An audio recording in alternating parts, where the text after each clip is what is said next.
Hi guys, आप देख रहे हैं फ्लाइंग करियर पॉइंट। दोस्तों, आप सभी का हमारे चैनल पे बहुत बहुत स्वागत है। गाइस, अभी हम लोग यूपी पीसीएस का पेपर सॉल्व कर रहे हैं। तो हम लोगों ने शुरू किया था 2017 से, और 2017 के 3 वीडियो हमने 3 पार्ट में जारी कर दिया है। जिन लोगों ने अभी तक नहीं देखा है वो हमारे प्लेलिस्ट में जा करके 3 साल के जो 2017 के पेपर हैं, प्रीवियस पीसीएस के प्रीवियस पेपर हैं, ये सॉल्व किए हुए हैं। इनको आप लोग हमारे चैनल के प्लेलिस्ट में जा करके सॉल्व कर सकते हैं। और आज हम लोग 2018 का पेपर जो है सॉल्व करेंगे। और आज हम लोग सिर्फ 50 क्वेश्चन ही लेकर के चलेंगे। लक्ष्य हमारा 50 क्वेश्चन का ही है, क्योंकि वीडियो काफ़ी लंबा हो जाता है तो फिर आप लोग एक बार में पूरा पेपर सॉल्व नहीं कर पाते हैं, इसलिए 50-50 क्वेश्चन ही लेकर के चलेंगे। 2018 के पेपर में भी 3 पार्ट में वीडियो आएगा, 1 से लेकर के 50 तक, 51 से 100 तक और 101 से 150 तक। इस तरीके से 3 पार्ट में हम लोग 2018 का हल करेंगे, फिर 2020 का, फिर 2021 का।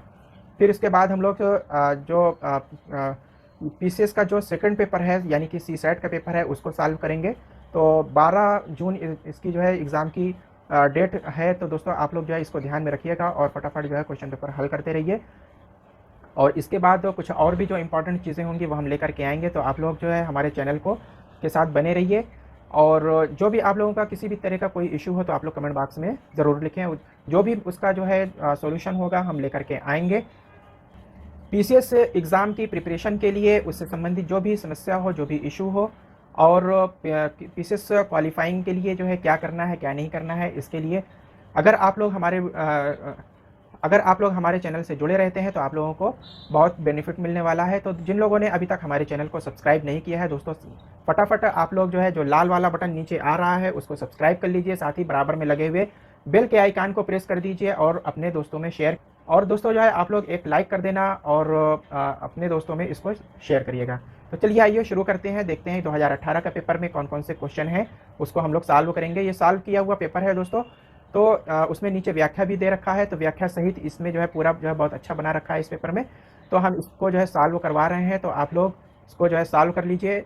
40% क्वेश्चन इसमें रिपीट होते हैं। 10 साल का पेपर अगर आप लोग सॉल्व कर लेते हैं तो आप लोगों का पीसीएस क्वालिफाई हो जाएगा, बिल्कुल भी रुकने वाला नहीं है। तो चलिए आइए शुरू करते हैं। तो दोस्तों, हम लोग 2018 का ये सॉल्व पेपर है, इसको हम लोग जनरल स्टडी का ये प्री का फर्स्ट पेपर है। क्वेश्चन नंबर पहला है, 14 जून से 15 जुलाई 2018 तक रूस में आयोजित फीफा विश्व कप में कुल कितनी टीमों ने भाग लिया? टीम 32 नंबर बी है, 34 नंबर सी है, 36 नंबर डी है, 30। तो ए वाला सही हो जाएगा।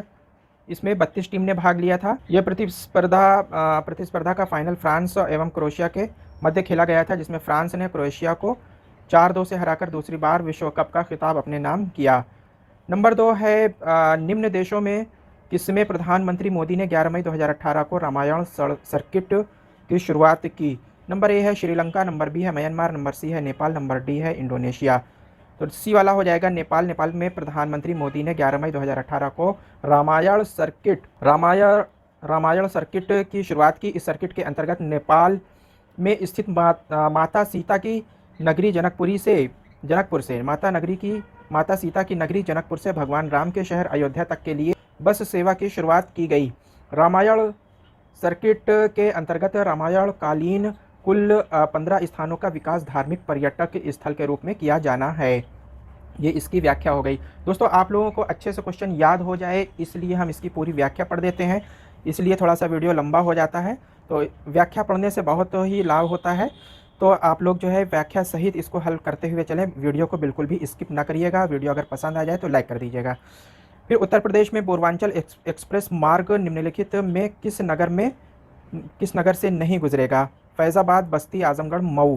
तो बस्ती से नहीं गुजरेगा। इसका 9 ज़िलों, उत्तर प्रदेश के 9 ज़िलों लखनऊ, गाज़ीपुर, अमेठी, फैज़ाबाद, आजमगढ़, मऊ, बाराबंकी, अंबेडकर नगर और सुल्तानपुर से गुजरेगा।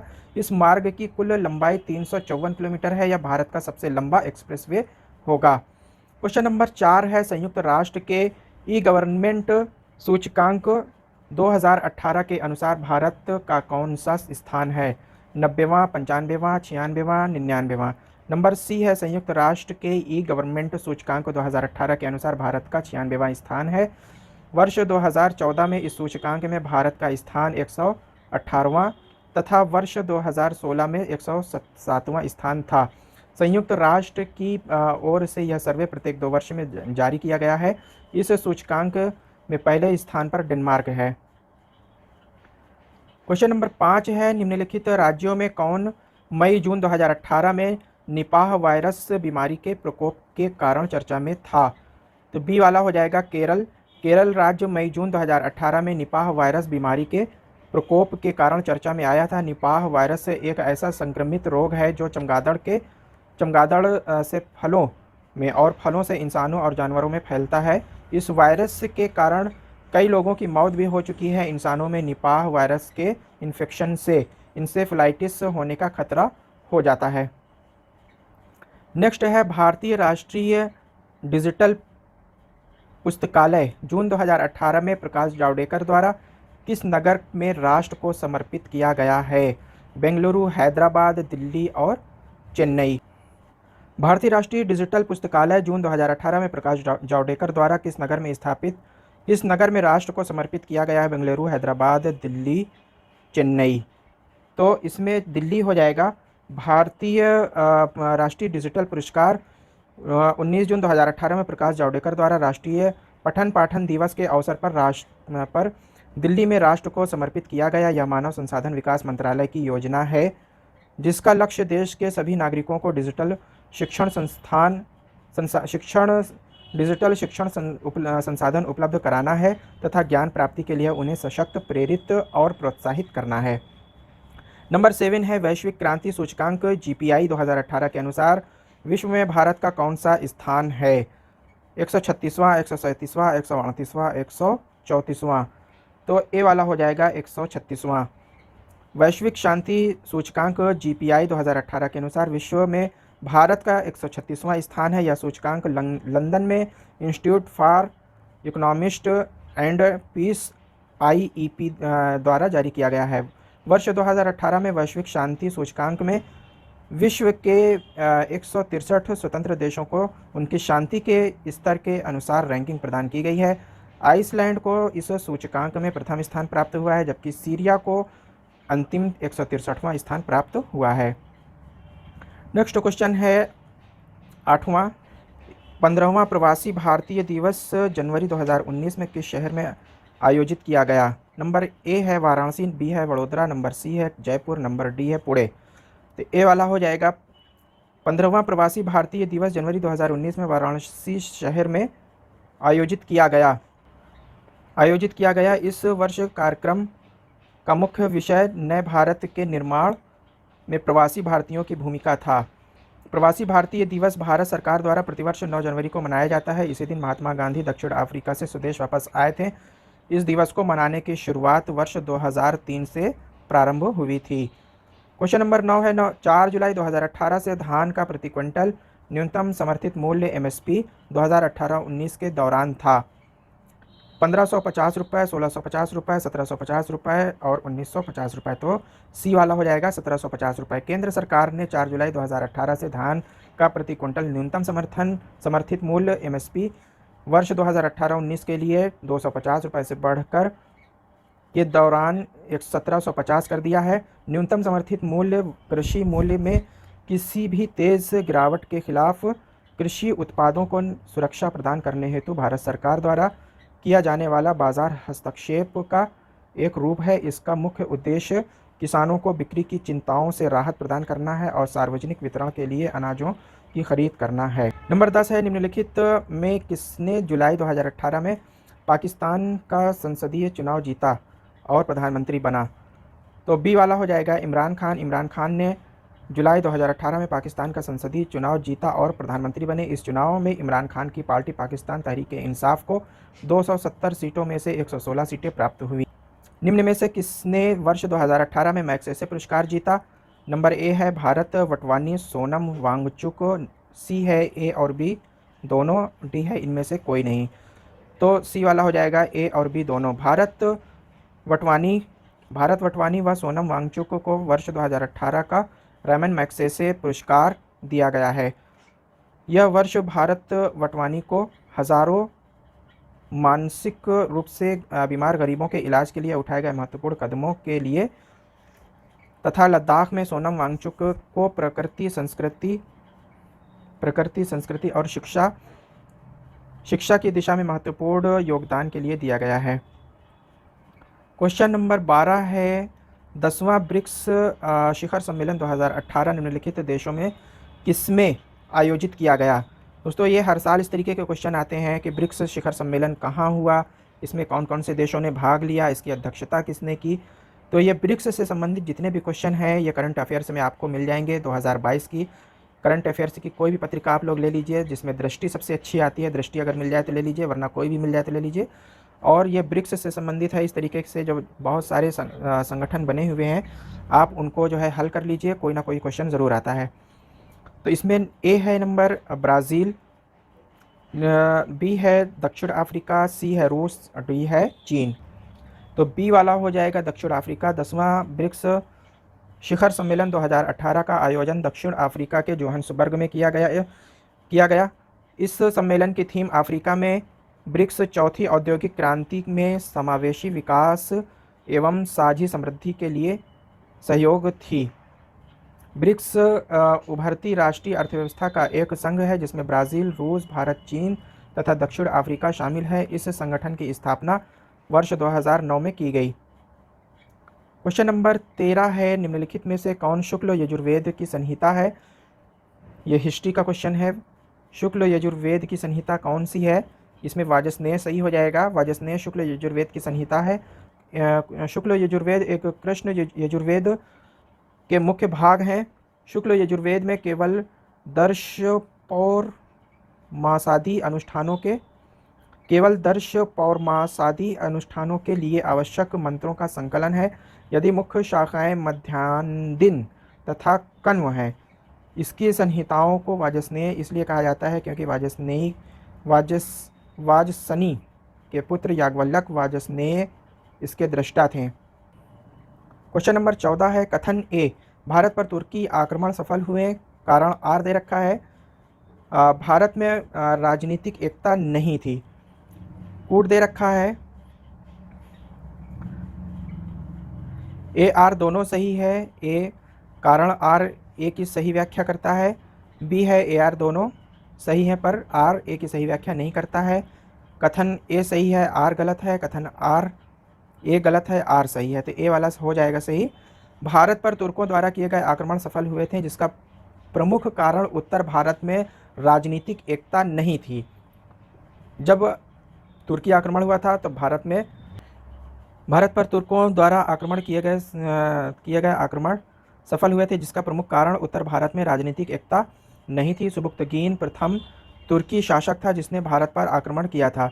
भारत में प्रथम तुर्क आक्रमण के समय पंजाब में शाही वंश के शासक जयपाल का शासन था। भारत पर अरबों की शुरुआती विजयों एवं लूट कर ले गए धन ने भी तुर्कों को भारत पर आक्रमण करने के लिए प्रोत्साहित किया था। अतः कथन ए आर दोनों सही है और उसकी सही व्याख्या भी करता है।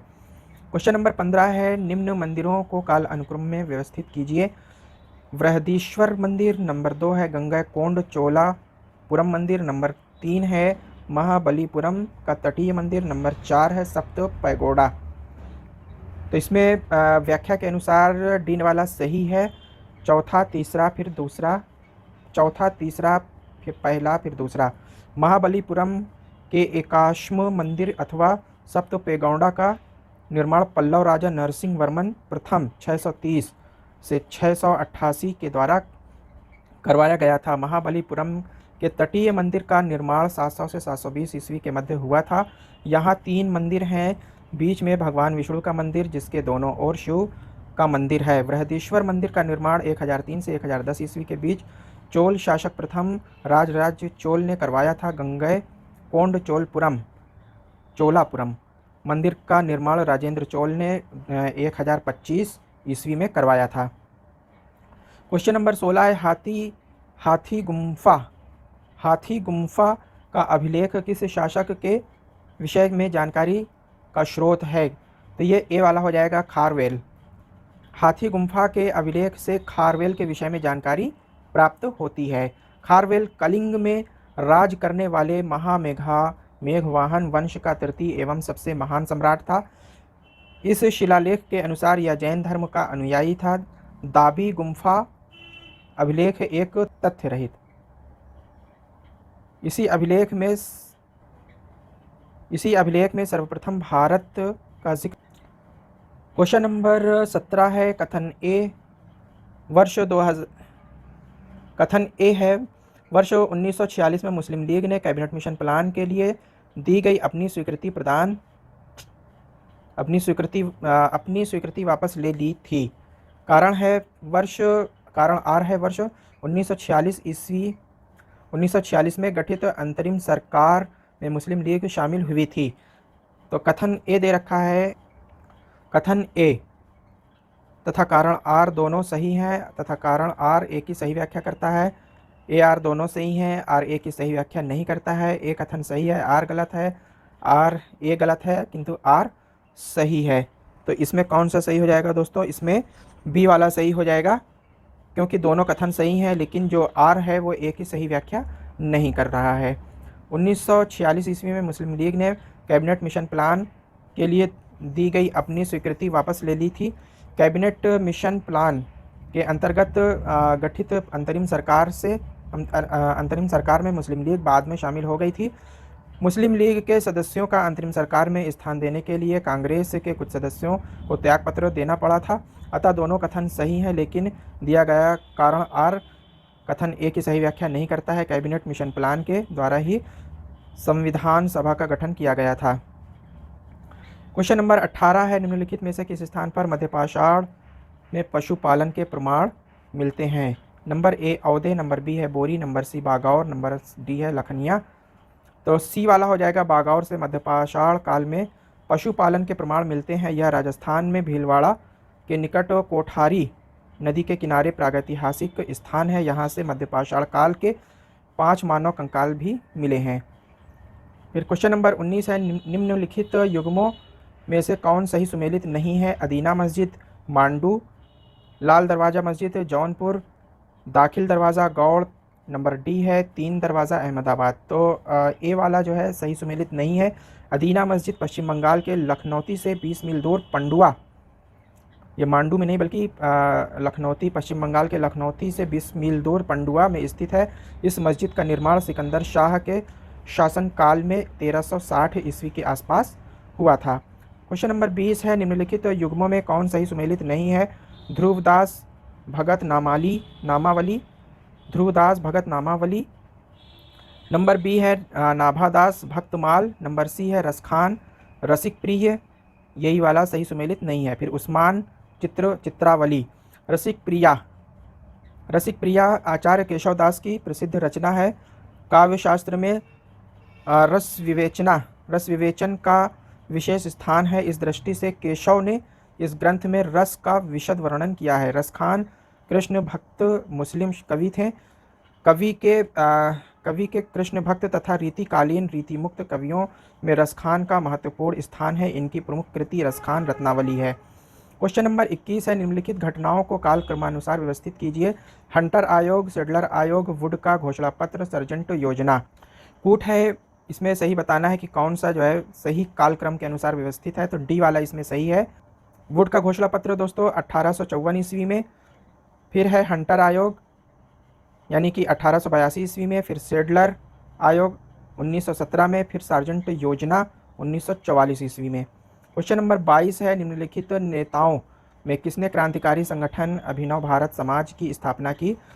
तो Bhagat Singh, Vinayak Damodar Savarkar, number C Barindra Kumar Ghosh, number D Pulin Bihari. तो बी वाला हो जाएगा विनायक दामोदर सावरकर। अभिनव भारत समाज की स्थापना की थी। क्रांतिकारी संगठन अभिनव भारत समाज की स्थापना विनायक दामोदर सावरकर ने वर्ष 1904 ईस्वी में की थी। ये भारतीय स्वतंत्रता आंदोलन के प्रमुख नेता थे। इन्हें प्रायः स्वतंत्र वीर सावरकर के नाम से संबोधित किया जाता था। क्वेश्चन नंबर 23 है, निम्नलिखित युग्मों में कौन सही सुमेलित नहीं है? संथाल 1855, कोल 1831, खासी 1829, अहोम 1815। तो डी वाला हो जाएगा अहोम विद्रोह, यह 1828 में ईस्वी में गोमधर कुंवर के नेतृत्व में असम राज्य में हुआ था। बर्मा युद्ध के दौरान ईस्ट इंडिया कंपनी द्वारा किए गए वादे को पूरा नहीं करने के कारण यह विद्रोह प्रारंभ हुआ था। क्वेश्चन नंबर 24 है, निम्नलिखित में से कौन भारत का सबसे ऊंचा जलप्रपात है? तो इसका आंसर है बी वाला हो जाएगा कुंचिकल जलप्रपात। कुंची जलप्रपात भारत का सबसे ऊंचा जलप्रपात है जिसकी ऊंचाई 455 मीटर है। यह कर्नाटक राज्य के उडुपी शिवमोगा जिले में की सीमा पर वराही नदी पर स्थित है। क्वेश्चन नंबर 25 है, वनस्पति जलवायु का सही सूचकांक है। यह कथन संबंधित है थर्नथ्वेट, ट्रीवार्था, डी है स्टैम्प। तो ए वाला हो जाएगा वनस्पति जलवायु का सही सूचकांक। यह कथन थॉर्नथ्वेट का है।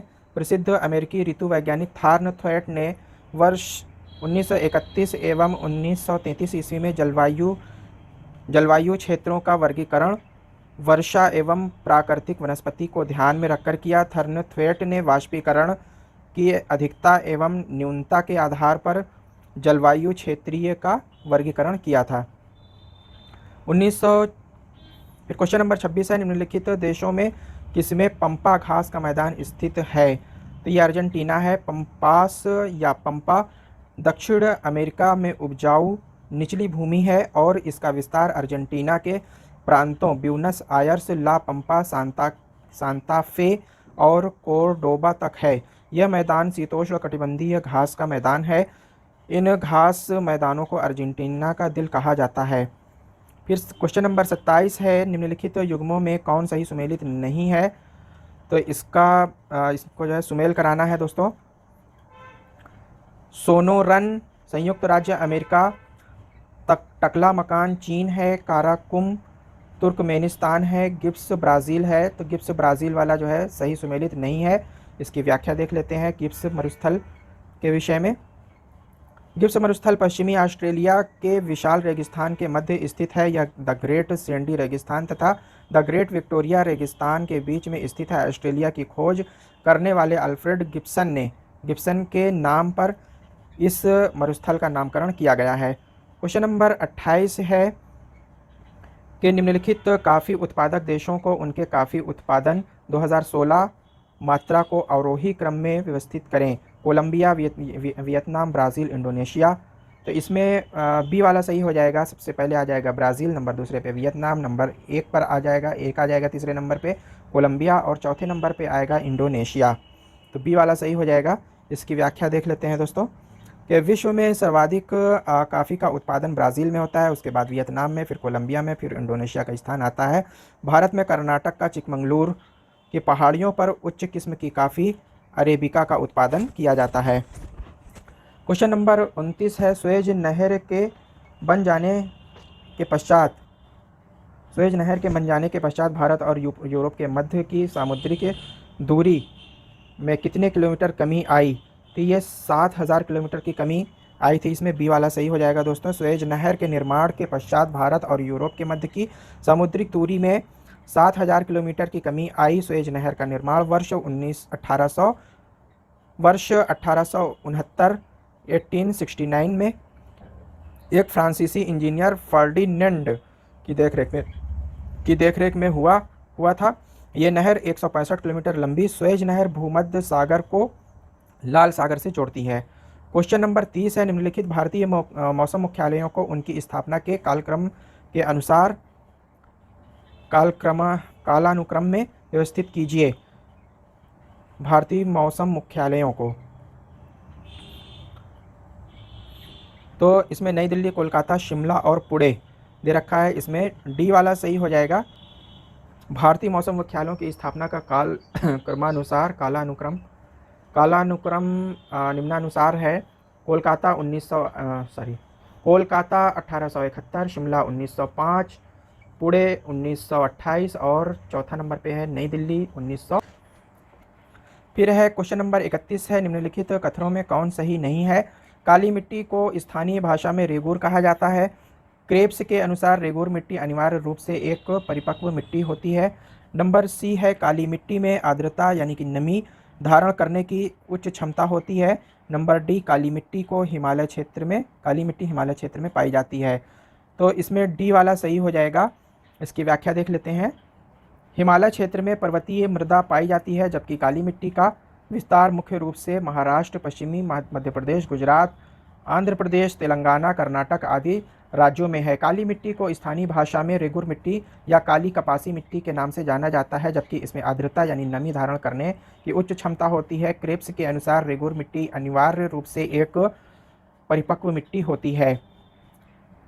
इसके बाद है मैकमोहन रेखा सीमा बनाती है। ये कौन से जो है कौन सी सीमा बनाती है? तो ये भारत एवं चीन के बीच में बनाती है। इसमें ए वाला सही हो जाएगा। मैकमोहन रेखा भारत और चीन के मध्य सीमा रेखा बनाती है। इस सीमा रेखा का नाम ब्रिटिश अधिकारी सर हेनरी मैकमोहन, सही नाम है, मैकमोहन नहीं होता है, अंग्रेज़ों का नाम मैकमोहन के नाम पर रखा गया था, जिसकी इस सीमा रेखा के निर्धारण में महत्वपूर्ण भूमिका थी। मैकमोहन रेखा का निर्धारण वर्ष 1914 में शिमला सम्मेलन में हुआ था।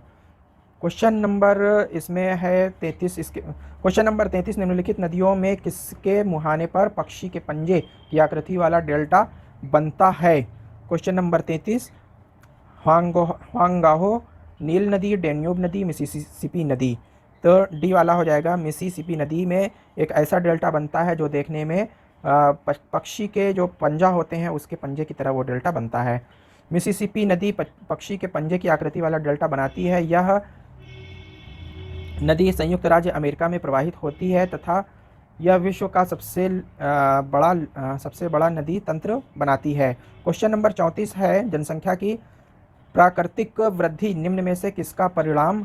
अशोधित जन्म दर, नंबर 2 है अशोधित मृत्यु दर, नंबर 3 है प्रव्रजन, नंबर 4 है विवाह। तो इसमें कौन सा जो है कोड सही हो जाएगा इसके बारे में बताना है दोस्तों।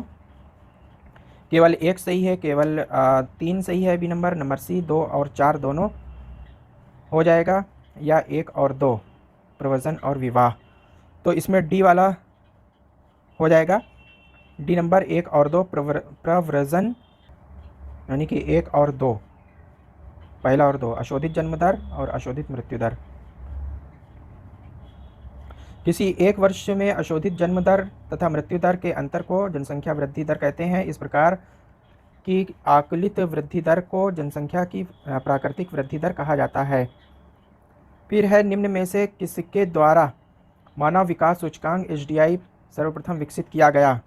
UNDP द्वारा, IMF द्वारा, यूनिसेफ द्वारा, अंकटाड द्वारा। तो ए वाला हो जाएगा UNDP द्वारा। इसकी व्याख्या पूरी देख लेते हैं। मानव विकास सूचकांक HDI का प्रतिपादन वर्ष 1990 में United Nations Development Programme UNPP से जुड़े अर्थशास्त्री महबूबुल हक तथा उनके सहयोगी अमर्त्य सेन ने किया था। HDI की धारणा कैपेबिलिटीज़ के विस्तार की अवधारणा है। इसके 3 आधारभूत आयाम हैं: शिक्षा, जन्म के समय जीवन प्रत्याशा तथा क्रय शक्ति। इसके बाद क्वेश्चन नंबर 36 में आ जाते हैं, निम्नलिखित में से कौन भारत में ग्रामीण रोजगार का सबसे बड़ा कार्यक्रम है? ए वाला हो जाएगा मनरेगा। महात्मा गांधी राष्ट्रीय ग्रामीण रोजगार गारंटी एक्ट यानी कि मनरेगा भारत में ग्रामीण रोजगार का सबसे बड़ा कार्यक्रम है। इसकी शुरुआत राष्ट्रीय रोजगार गारंटी योजना के रूप में 2 फरवरी 2006 को आंध्र प्रदेश के बंदापाली से की गई थी। वर्तमान में यह देश के सभी जिलों में लागू है। इस योजना के अंतर्गत प्रत्येक ग्रामीण परिवार को एक वित्तीय वर्ष में 100 दिन का रोजगार उपलब्ध कराया जाता है। ये वाला मनरेगा वाला सही हो जाएगा। ये भारत सरकार का ग्रामीण रोजगार का सबसे बड़ा कार्यक्रम है। क्वेश्चन नंबर 37 है, निम्न में से कौन लॉरेंज वक्र द्वारा मापा जाता है? अशिक्षा, बेरोजगारी, जनसंख्या वृद्धि दर, बेरोजगारी। नंबर ए है अशिक्षा, नंबर बी है बेरोजगारी, नंबर सी है जनसंख्या वृद्धि दर, नंबर डी है आय की विषमता। तो डी वाला हो जाएगा आय की विषमता। लॉरेंज वक्र द्वारा आय की विषमता को मापा जाता है। इस वक्र को वर्ष 1905 में मैक्स ओ लॉरेंज ने विकसित किया था। लॉरेंज वक्र जितनी ही निरपेक्ष क्षमता से रेखा के पास, निरपेक्ष समता रेखा के पास होगी, आय की विषमता उतनी ही कम होगी। क्वेश्चन नंबर 38 है, निम्नलिखित राज्यों में से कौन आर्थिक दृष्टि से सबसे ऊपर लेकिन लिंगानुपात के आधार पर सबसे नीचे है? मध्य प्रदेश, महाराष्ट्र, पश्चिम बंगाल, हरियाणा। डी वाला हो जाएगा। नीचे दिए गए विकल्पों में आर्थिक दृष्टि से सबसे ऊपर लेकिन लिंगानुपात के आधार पर सबसे नीचे हरियाणा राज्य है। हरियाणा का लिंगानुपात 879 है, जबकि भारत में सर्वाधिक लिंगानुपात 1026 वाला राज्य केरल राज्य है। मध्य प्रदेश का लिंगानुपात 931 और पश्चिम बंगाल का लिंगानुपात 947 है तथा महाराष्ट्र का लिंगानुपात 925 है। क्वेश्चन नंबर 39 है, निम्नलिखित करों में कौन सा कर ग्राम पंचायतों द्वारा लगाया जाता है? तो सी वाला हो जाएगा, स्थानीय मेलों पर कर।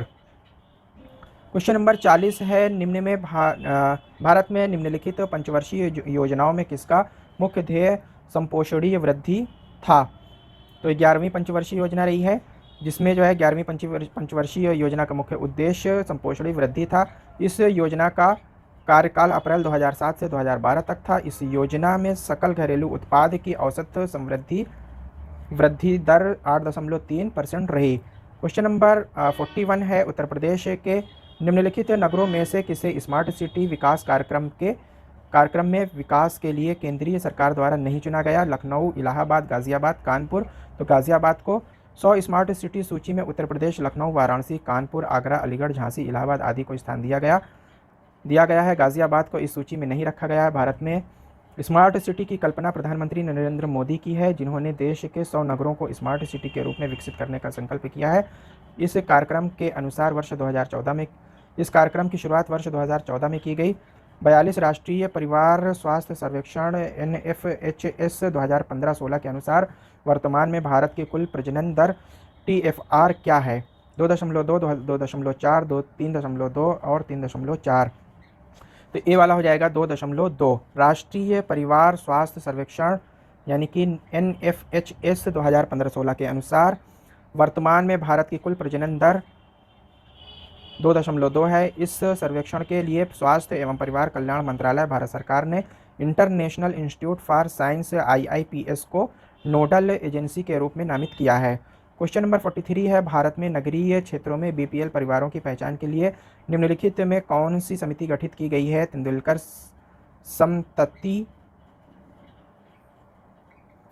समिति, नंबर बी है सक्सेना समिति, लकड़वारा समिति, हाशिम समिति। तो डी वाला हो जाएगा हाशिम समिति। भारत में नगरीय क्षेत्रों में BPL परिवारों की पहचान के लिए हाशिम समिति का गठन SR हाशिम की अध्यक्षता में किया गया था। इस कमेटी ने अपना आकलन सामाजिक, आर्थिक और जातीय आधार पर जनगणना के आधार पर किया गया था। क्वेश्चन नंबर 44 है, स्टेट ऑफ फॉरेस्ट रिपोर्ट 2017 के अनुसार भारत के कुल भौगोलिक क्षेत्रफल का कितना प्रतिशत वनों के अंतर्गत है? 20.34%, 22.34%, 21.54% और 23.54%। India state of forest report 2017 के अनुसार देश के कुल भौगोलिक क्षेत्र का 21.54% वनों के अंतर्गत आता है। वर्ष 1987 से India state of forest report यानी कि भारतीय वन नीति रिपोर्ट को द्विवार्षिक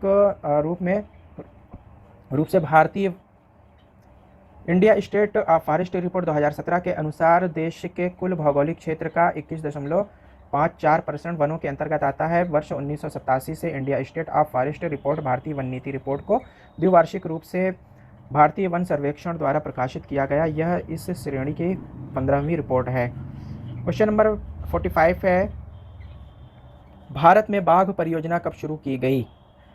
1972।